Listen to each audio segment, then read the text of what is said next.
Good morning. Psych, you thought you were getting the Swede. No, this is the Alaskan. And good morning to you. Wow, beautiful morning, wasn't it? That's what it's like when it wakes up. And you got the ravens and the chickadees all talking to each other. I just love it. That's why I'm back in Alaska. So, what are we talking about today? Oh yeah, Trump and Greenland. Have you noticed how Trump has actually been playing, they call it, what's he call it, 5D? Yeah, okay, I don't know if it's 5D. Because I call it, throw whatever you can on the wall. Something's got to stick. But this might actually work. And what's working is getting NATO freaked out about the idea that they could lose Greenland. But if you look at the map and you look what's been happening, that the Chinese have actually been trying to do a deal with the Prime Minister, with the PM of Greenland. It was about 2 years ago. No, 2017 is when they were beginning negotiations and talking. And they were actually going to get a Belt and Roads initiative going in Greenland. That would not be good to have our most striking aggressor in this time period to be so close in Greenland. So it's going to be interesting to see what happens. And I'm going to make it real short this morning because I'll go in depth later after I go and pull some logs.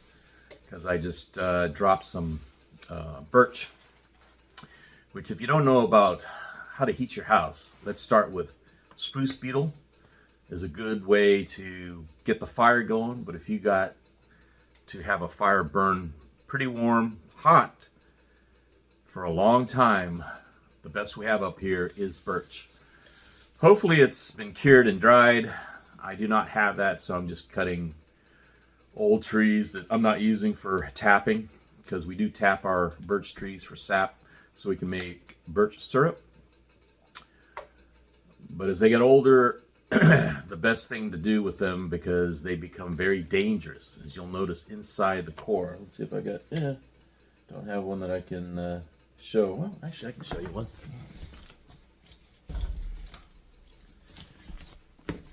This is part of a good one. It's right here. This is birch. You can see the paper.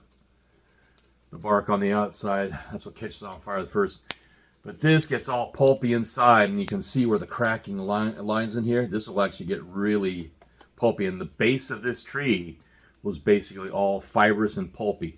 When that happens, you've got a tree that's going to be ready to just snap over and kill somebody when they least expect it. We don't like that. So, best use is go cut them at this time of the year when I can just drag them out with my winch or with my ATV across the snow. Real easy. So I'll be doing that today, and I'll include some of that video later when we go a little bit more in depth into the topics that I'm going to be talking about right now. Before I get started, I did joke about starting with the Swede. Go check his videos out. I think they're very interesting, especially right now. He's talking about the vax and how it affected so many in Europe, and how people are now beginning to lie that they didn't get vaxxed. Interesting. You're going to have this culture now who was vaxxed and now is going to say that they weren't vaxxed for a variety of reasons.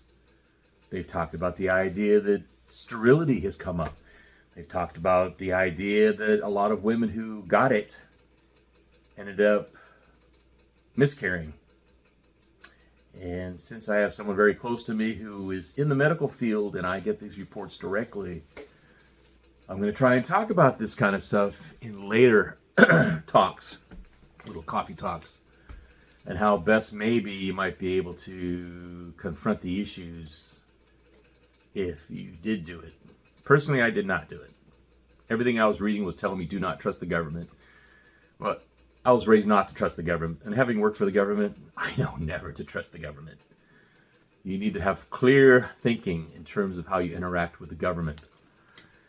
Government is not your friend, and big government is actually an enemy. Because once it becomes big government, it lives off the enslavement of the citizens. This is nothing new. It goes back centuries. It goes back thousands of years through every different civilization. That's why I'm so imploring to everybody, yeah, go get your business degree, go get your engineering degree, but do not forego taking classes in history, world history, US history, and then again, I'm going to have to caution you on what kind of history you're studying, whether it's the history that is history, or it's the history that the Rockefellers and the Carnegies and the Fords and their foundations and endowments have rewritten the books because Charles and Mary Beard were not willing to sell their souls. They were rewritten by other people since 1935 and through the American Historical Association, which, as far as I'm concerned, is a wholly corrupted organization in terms of being the center or the association of history teachers, considering their origins from the Carnegie Endowment. And if anybody would like to sue me for defamation on that, you better go and read the Reese Senate Committee papers and report on that, because I don't think you'll win. Because I get pissed off when I read that paper. We'll be reading that paper pretty soon, as I said, but it's a long one. It's 480 pages. Are you willing to go through 480 pages with me? I will give you the Cliff Notes. We'll just start with a 16-pager by Norman Dodd. But to really get the grasp, to really get the full in-depth of what these people have done to our country and have done to other countries. Remember, it was the Rockefeller Foundation that hijacked us domestically. And it was the Carnegie Foundation who hijacked the rest of the world. The Carnegie Endowment, excuse me. Let's be very clear and exact on who we are calling out. But, so Trump, Greenland, I've been watching it. It's very interesting, the game he's playing. It could be of major benefit to Americans and actually to Europeans, if Europeans are willing to take back their nations from the EU and the Rothschilds. And if you've been paying attention with what has been happening, this token venture of sending these troops to Greenland, well, actually, what they're doing is what they should be doing instead of the United States taking care of that and paying for it and paying for all of NATO, pretty much most of NATO. It's about time that Europe started paying into it. They didn't pay into it. When I was younger, this is one of the big things about Germany. Germany, in West Germany, had such a plethora of wealth. They were being bankrolled and supported by us. That's why some of the best eating, the best food you could find was in Germany, West Germany, because it was a propaganda venture. Since the fall of the wall, things got bad, and that's why you have somebody like Merkel coming over from East Germany, and look what she did to Germany. Very interesting. Hey, by the way, I'm going to put a link. I thought today I'd have un chocolate, because one of the things I enjoyed about Argentina when we were filming Treasure Quest is I would always run over to Café Teatro and get a chocolate con pan. And I like that because it brought me back to my childhood, what Spain was before the freaking socialists and commies took over that country. Basically ruined it. You know, people talk about, well, I shouldn't say not the socialists because, you know, Franco was in power when I was there as a kid. But, you know, people were polite. Things got done.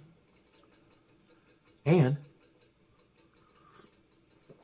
it had a totally different feel than a country that was just totally lost and at the mercy of its leaders in a way that it is now. And we'll see what happens. I got a friend from, where's he from? He's from Castile Leon. And he was telling me when he went back there how it's gone to shit. Because he's been living in the States for the last 20 years. And he went back to go see family, like for long term, as compared to just like quick in and out. Like the rest of Europe, it's just gone to hell because of the socialist governments that they have allowed to take over in these countries. And now it's even worse because the people who are in the leadership positions, they're always placed there now. And they're placed there not to strengthen the country. They're there to get the people to ridicule and despise their leadership and to create chaos so it makes it easier for a new regime to be placed. And this is a new reset. And this is my big question. What is really happening right now? If you've been paying attention to what's been happening with Putin, if this is an accurate article that I read yesterday, which made me jump up for joy, which is that Putin said he is not going to fight traditional wars anymore. He's going to actually go after the Rothschilds. If Putin is actually going after the Rothschilds, every nation should unite. Every free person, every free woman, every free man should unite under this cause, because it's this small elite unit. And even the Rothschilds are not the ones really in charge. Remember, if you know about them, they're not in charge. It's the ones behind the veil. If you go back and reread The Wizard of Oz from a political point of view, you'll realize what that book was really all about. It wasn't about the ruby shoes. Well, it was about the ruby shoes, but they were actually green shoes, as I recall, because the green was for money. And it was about power and control, gold and fiat currency, and how these have all been played around to steal everything from us as free people. It's how they've enslaved the United States over the last, 200 years. So if Putin is actually going after the Rothschilds, and see, the Rothschilds got into the United States first under August Belmont. Go check him out. He's the one that got the Civil War going. Because once they got the Civil War, remember what I said about the Carnegie Endowment? When Catherine Casey, that lawyer that Norman Dodd sent over to the Carnegie Endowment to go and review all the board meetings, the minutes from the board meetings, and she came back and she basically had lost her mind because she realized that her view of America and endowments and foundations was totally off, and how evil these organizations are in contrast to what they purport to be doing, which is helping people, when in reality, it's like you know that old saying that Satan's greatest victory is that he's been able to keep people from knowing he is there, right? That's been his greatest victory, that people don't believe that there's a Satan, that there's something truly evil. But when you start seeing that Satan actually just comes through people, and that people are such tools for this evilness, that's what's so wild.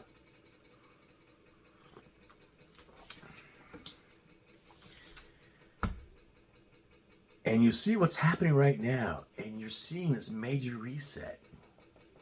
For those of us, if you're over 60, you remember what it was like before all this craziness really started going. Even the 60s did not have this craziness. This is the 60s when we had basically what could have been a full-on successful communist revolution against the government in power, and it didn't succeed. Why? It didn't succeed because we were still, even with that, even with all the division, it was Americans fighting for America, wanting to retain America, and others still fighting for America, but they just wanted a communist America. But they're all Americans. We were all Americans.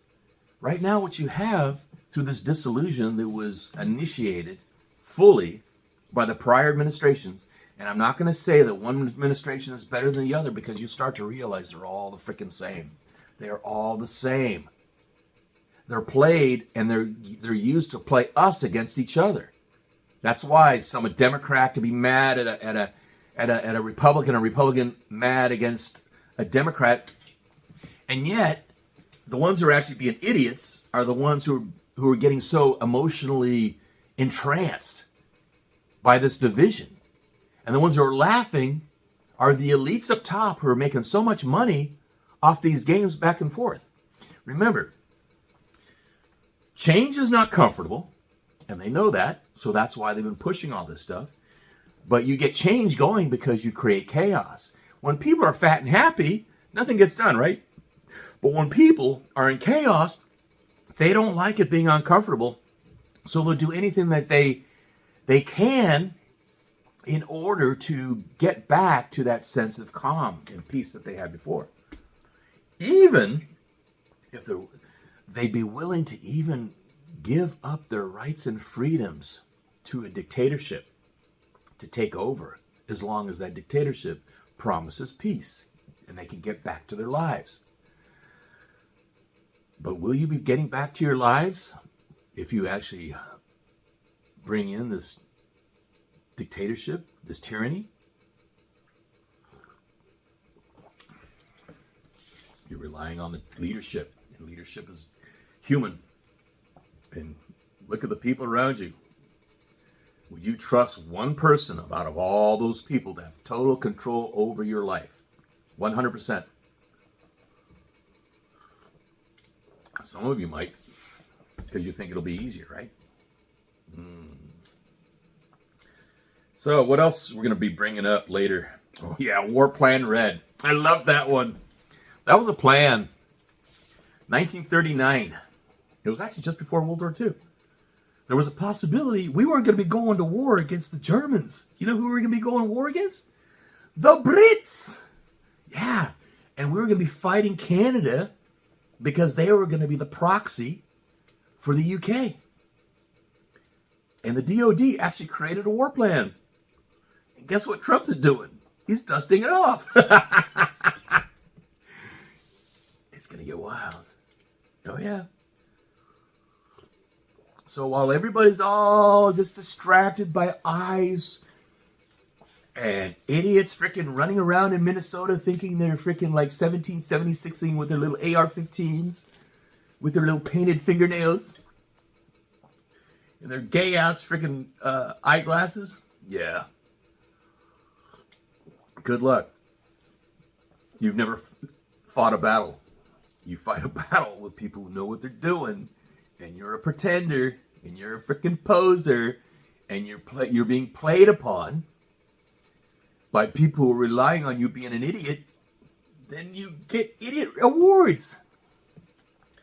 Hopefully, bystanders don't get killed in the process, who are just freaking there, who maybe should freaking not be there.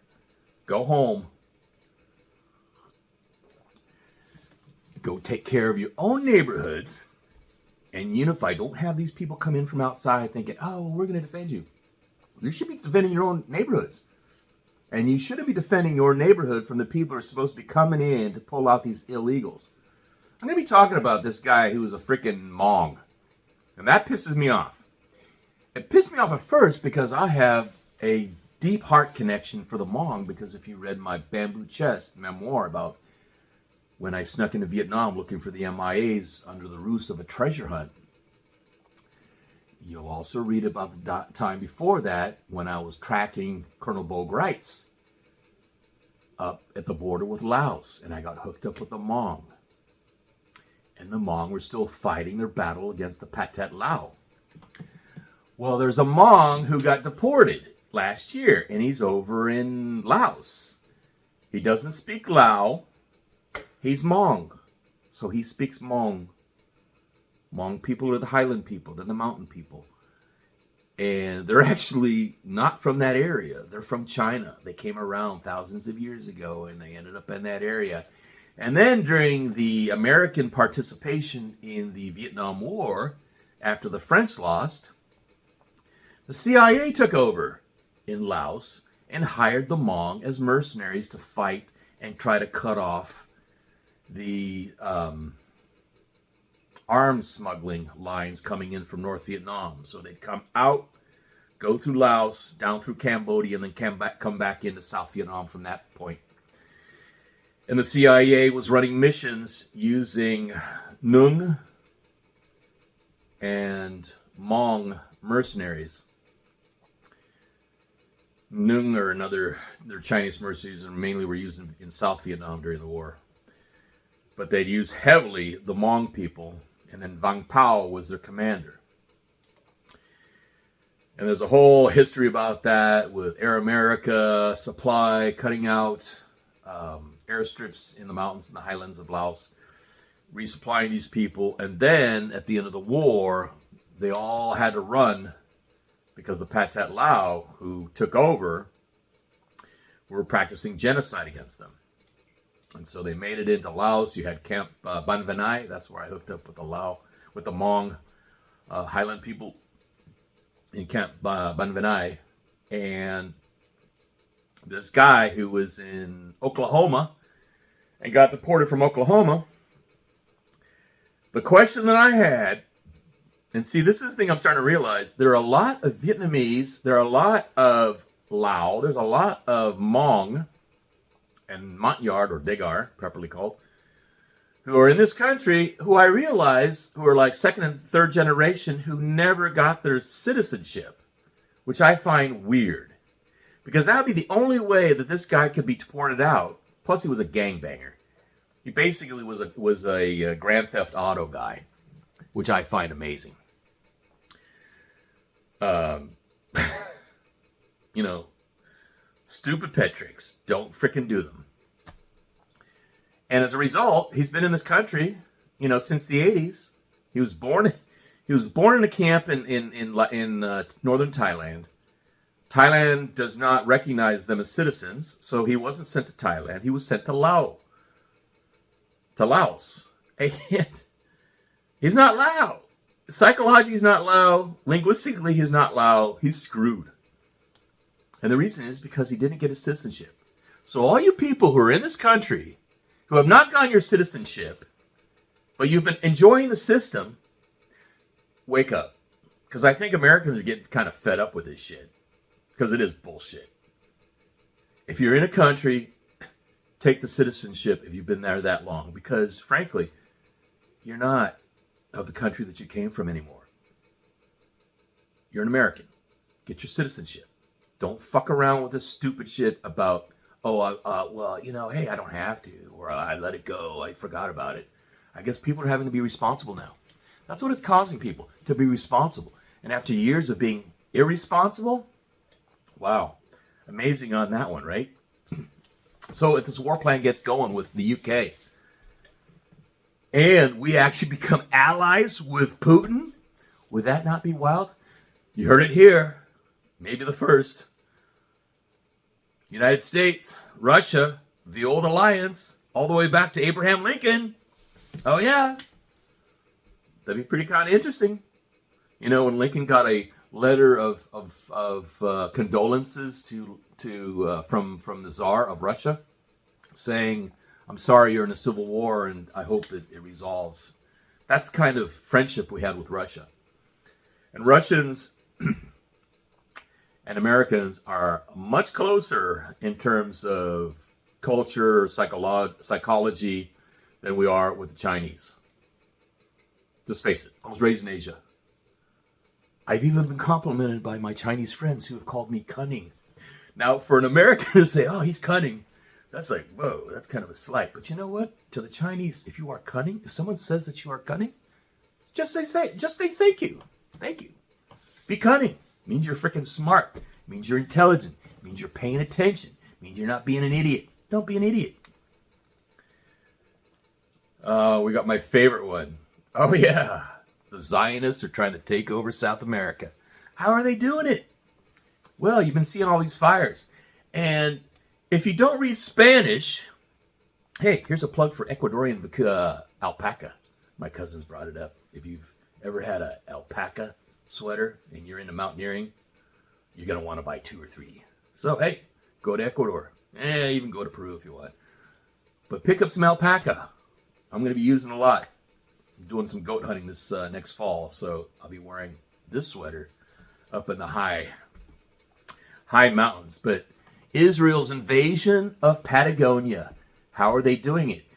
And there is actual historical documentation of this intention. And it goes all the way back to Theodor Herzl, the atheist Jew. You know, this is the reason my Jewish friends are like, if people really knew and understood what's really happening, they'd be pissed. If I was Jewish, I'd be pissed at Israel. But Israel is following along with the plan, the original plan, defined in Theodor Herzl's booklet, which is basically the guidelines and map of what will become Israel under Lord Balfour, under the Brits, in order to put a footprint in the Middle East to destabilize the Middle East so that they wouldn't have a unified country and they could continue to do all the oil trading in the area and have everybody fighting. Remember, divide and conquer. These people are not intelligent. They're not innovative. They just know what works, and then it's just wash, rinse, repeat. Wash, rinse, repeat. So they do stuff like, oh, you're being anti-Semitic if you're against Israel. That's total bullshit, because Israel is really not Jewish. It's designed and defined by an atheist Jew, right? That's like Jacob Franks. Who is Jacob Franks? What's a Frankish Jew? Frankish Jew is not a follower. A Frankish Jew is an atheist. Jacob Franks hated Judaism, and he was a Jew. So you'll hear about the Sabbatean and the Frankish Jewish cult. These people are evil. These are people who are trying to take down everything. But it's interesting because it fits in with the prophecy, which is that their Messiah will come back when the whole world is on fire. Oh, wait, fires. Patagonia. What is that all about? Glad you asked. So, according to Theodore Herzl's A Jewish State, which was the original defining, kind of like for Zionists and Israelis, it's the Karl Marx book, right, for communism. Well, this is the one for Zionists, which is the question, and I'll show you a posting of that page, which is about Palestine. Oh, and even back then they called it Palestine, right? So if it was Palestine, how did it become Israel? So Palestine or Argentina? Because, hey, life is much better in Argentina. And in Patagonia, God, that's like Alaska without brown bears. So it's like Kush. My favorite pets. Oh, 1,200 pounds of them and 10 feet tall. Oh, I'll show you a picture of my truck with the 10-footer that scratched the back of it. Yeah, I was trying to look inside. That's how I can tell it was 10 feet, because if you look at the angle of where the scratch marks are on the back of my truck shell, it's about a 10-footer. So yeah, we have them in the neighborhood. Never had a problem. I'm amazed that our chicken pen has never been attacked, ever. I think that's more of a black bear kind of thing. But I've got friends up in the interior, and they're like, we can't have chickens, we can't have geese, because the bears just come in and just trash the whole thing and get everything inside, get all the goodies inside the chocolate. So you got all this stuff happening right now. How are you planning? Are you going to run to some other country? That's like the remedy for a lot of millionaires and billionaires. I'm going to be talking about that. Because if you're not actively living there, if you're not personally interacting with it, see, that's why people say, well, why don't you pay somebody to go and cut your wood for you? Why don't you, like a friend of mine, I'm starting to understand it, because a friend of mine, he says, I worked my ass physically all my life. And all I was talking about, I wasn't trying to rile him up. I said, dude, you need to go get a firewood. You got to get a wood stove. Because he lost his power. And the Toyo diesel stoves, they need power. Now, you can remedy it by getting a solar panel, getting two 12-volt batteries, and having that as your reserve. That's what a lot of my friends do when they go out of state and they want to take a break and they don't want to worry about their house freezing. And they'll run their Toyo automatically. It'll be on constant burn. And it'll be supported by the cells, by the batteries, and the solar panel. But what hit me was the manner in which he talked to me was, I worked so hard in my life. It was like for him to go out and get his firewood. See, I like cutting my firewood. Even bucking it up. If the most that I'll go is I'll purchase a full truckload of logs. And I'll show you what a full truckload. That's about 5 to 6, maybe 8 cord of wood in one truckload. Full dump truck load. And I've learned this year, from now on, because we're getting these colder winters because of global warming. Man, it's a scam. These people are doing a scam. Good old Greta. I think she was kidnapped. But anyway, Greta is talking about this global warming and all this other bullshit. This is all in order to cause you to do things counter to what you would do. Because if you want to kill a lot of people, make them think that you've got global warming. Because It'd get nice and warm and toasty. Shoot, man, I'd be like down in the tropics, down in the islands where I was born, in Trinidad and Tobago, man. The TNT. Calm, jump in the water, cool off. But when it gets cold, that's when you die. And if you're getting set to put on your little Panama hat and a nice thin t-shirt and some trunks, when you should be freaking looking like an Eskimo, you're going to die. And that's what these people do. They play you one way, and then they let whatever's going to happen hit you. So you thought you were getting global warming, but what you're really getting, because of the solar flares and everything, the solar storms that are happening, you're getting global cooling. This is actually what we were afraid of when I was a kid, because that's what they wrote the books about. Not about global warming. They were all afraid of a new ice age.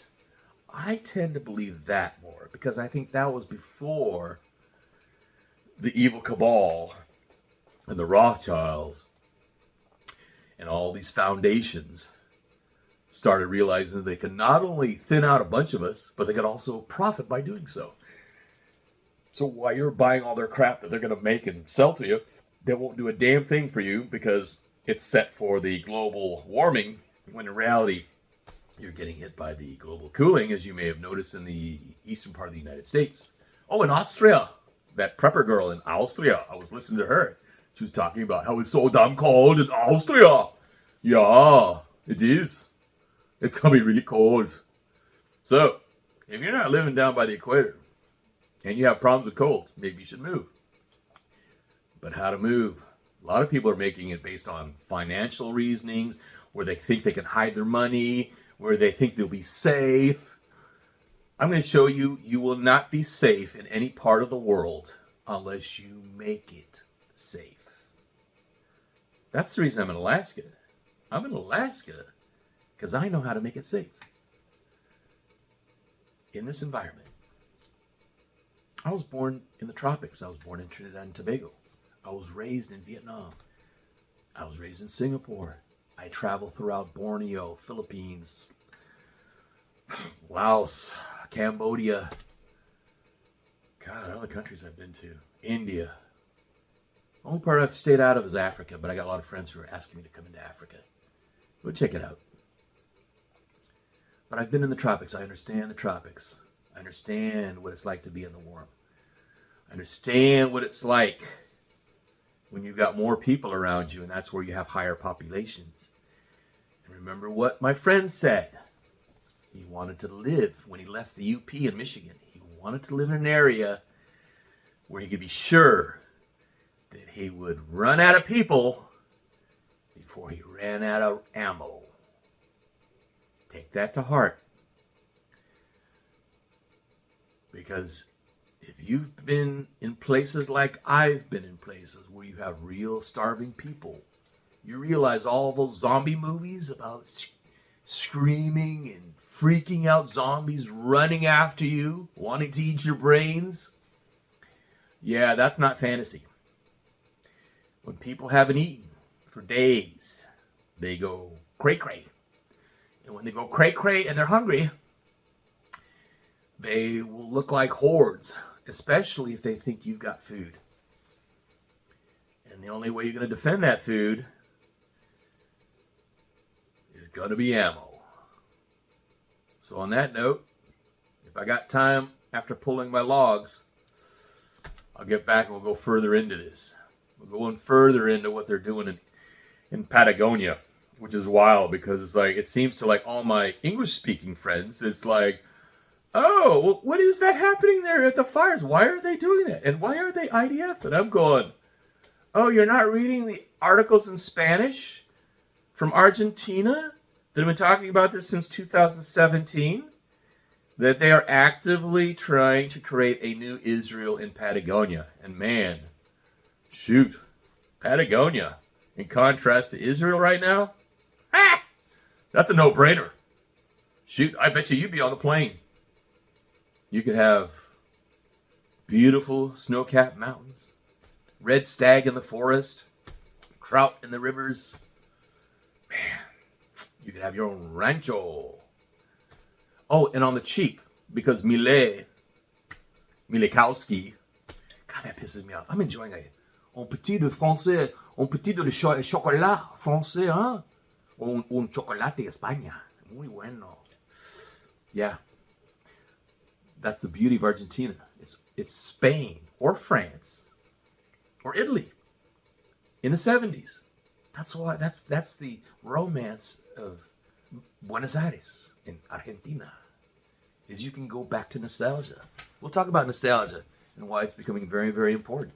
That's why you notice a lot of the movies that Hollywood cranks out, they play all these 70s music, all that kind of stuff. It's to put you into this happy, happy place so that you watch the movie and watch more movies by this producer. It's a game.